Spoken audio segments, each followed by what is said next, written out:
Wala nang maraming paligoy-ligoy pa, diretso sa punto na. Maiksi lang ang komentaryo, pero diretso sa punto. Maraming kuro-kuro, may tiwali, may totoo. Dito, sa puntong diretso tayo. Punto, diretso.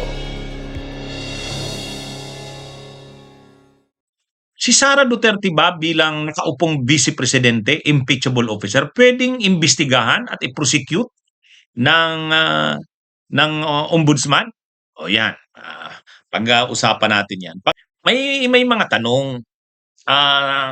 Si Sara ay impeachable officer. So matatanggal mo lang ang impeachable officer, mga matataas na opisyal yan, presidente, vice presidente, yung mga justices ng Korte Suprema, ombudsman, commissioners ng COMELEC, hindi mo yan pwedeng tanggalin sa simpleng simpleng mga reklamo. Hindi, impeachment. Impeachable official sila eh. So sa impeachment lang sila matatanggal.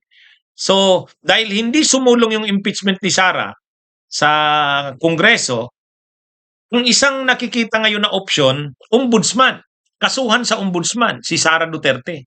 Imbestigahan ng ombudsman at kung kinakailangan, i-prosecute ng ombudsman. Kumbaga ang ombudsman ang mag-initiate ng kung criminal case o anuman, administrative case laban kay Sara. Kasi kung hindi nga umubra yung impeachment, di yung ombudsman na gagawin ng ombudsman ang aasahan ngayon. Yan yung Ngayon tinanong si yung bagong ombudsman si Boying Rimulya tungkol diyan. Actually ang nagtanong sa kanya sila Tunying Tabernas kasi Jerry Bahan ng DCRH. Tinanong siya, direktahan, point blank. Pwede bang imbestigahan at kasuhan o i-prosecute ng ombudsman ang sitting vice president considering na impeachable official siya? Ang sabi kasi ng dating ombudsman si Martires, hindi raw pwede. Hintayin daw munang matanggal siya sa pwesto sa pamamagitan ng impeachment o kaya matapos yung kanyang termino. Yun daw. Pero hanggat daw sitting or nakaupong vice presidente yan, hindi raw pwede yan. Yun ang sabi ni Martires. Pero iba naman yung paliwanag ni Rimulya. Sino ngayon ang masusunod? Ay di natural, ang masusunod dyan yung kasalukuyan ng ombudsman. Okay. Tapatan po at nanonood ang ating mga kababayan. Nandiyan po ba kayo? Kasama po ba sa priority nyo is to prosecute the Vice President Sara Duterte? Titingnan natin yung mga sa kanya, reklamo sa kanya. Kasi never ko nakita. Ang unang reklamo na final sa kanila ay actually final ni Sunny Trillanes. Hindi ko na nakita yon. Kasi nung dumating yung sa DOJ, ang nangyari, finance break yan ng dating prosecutor general papunta ng ombudsman. Kaya hindi ko nakita yung demandang yon. Ito naman demanda ng House. Hindi ko yan pinapansin talaga kasi malayo yan sa bituka namin sa DOJ dahil ang amin nun ay ang dami-dami namin trabaho. Kaya hindi ko talaga, ngayon ko lang pag-aaralan yung mga kasong yan. Sa totoo lang.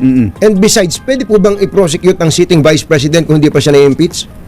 Sa totoo pwede. Pwede. Pwede hong investigate at pwede hong i-prosecute kung meron hong laman ng investigation na nagsasabi na liable siya for a criminal act. Di lang natin siya pwede tanggalin sa powers natin. Pero pwede natin i-prosecute po. Ganun lang po yan. Kahit po congressman tsaka senators, hindi po natin pwede i-remove yan, pero pwede natin i-prosecute. Kasi yun po yung sinasabi ng batas. So, in the same manner, pwede rin po bang imbestigahan at i-prosecute ang sitting President? Imbestigahan pwede. Sa totoo lang pwede. Oo. Paano yan? Kaya lang hindi mo pwede i-remove. Kailangan impeachment pa rin ang proseso para sa impeachable officers. At sa iba naman, kagaya ng House, sila nag-expel ng member nila. Tsaka ang Senate, ganoon din. Sila rin nag-expel ng member nila. Kung hindi pwedeng i-remove, para saan yung investigasyon? Anong gagawin ng ombudsman doon sa resulta ng anumang investigasyon ninyo? Ibibigay mo yan. Kung sabihin natin sa Senate President, ibibigay mo yan sa Senate President. Kung sa Senate, kung Senator ang nasa sakdal. At yung resulta ng investigasyon, ibibigay mo rin yan sa House. Actually, upon conviction lang yan aalisin. Kung na-convict na yan sa Sandigan Bayan, saka aalisin yan. Saka yan madadrop from the rolls. Kung Vice President? Ano ho yan? Impeachment pa rin yan. Ibibigay natin yan sa sa impeachment pa rin. sa Speaker of the House for proper action. Pag meron pong conviction yan. Nung panahon ni Martires, siyang masusunod. Yan yung stand niya eh. Oh.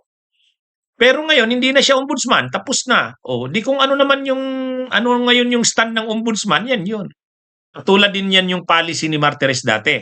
Di ba yung policy ni Martires dati, tungkol sa SALN, hindi pwedeng ibukas sa sino mang gustong humingi ng SALN ng public official. Hindi pwede. May mga restrictions. Panahon ni ni Martires. Ay kay Rimulya iba naman. Sabi ni Rimulya, bukas. Ibubukas ang mga SALN. Ganun din yan sa issue ng pwede bang imbestigahan at kasuhan si Sara? Sitting vice president siya na impeachable official. Kay Martires hindi. Kay Rimulya sabi niya pwede. Ang paliwanag ni Rimulya, hindi siya pwedeng tanggalin sa pamamagitan ng kaso ng ombudsman. Pero pwede siyang imbestigahan. Kaya yung mga SALN niya, yung mga bank accounts niya, pwede yang imbestigahan ng ombudsman. At pwede siyang i-prosecute. Hindi lang siya pwedeng matanggal sa pwesto. Hindi lang siya pwedeng matanggal sa pwesto. Kasi matatanggal lang siya sa pwesto sa pamamagitan ng impeachment kasi impeachable official siya. So yan yun. Yan yung malinaw na paliwanag ni Boying Rimulya. Mga kabunyog, mga kababayan.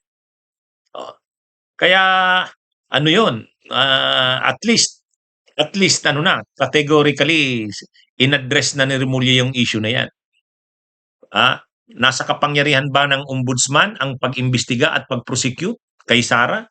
Considering na sitting vice president siya? Yes, sabi ni Boying Rimulya. Parang nakikita natin na ganyan ang gagawin nila Rimulya. Kung ganyan yung sagot niya sa tanong na yon, di ganyan ang gagawin niya.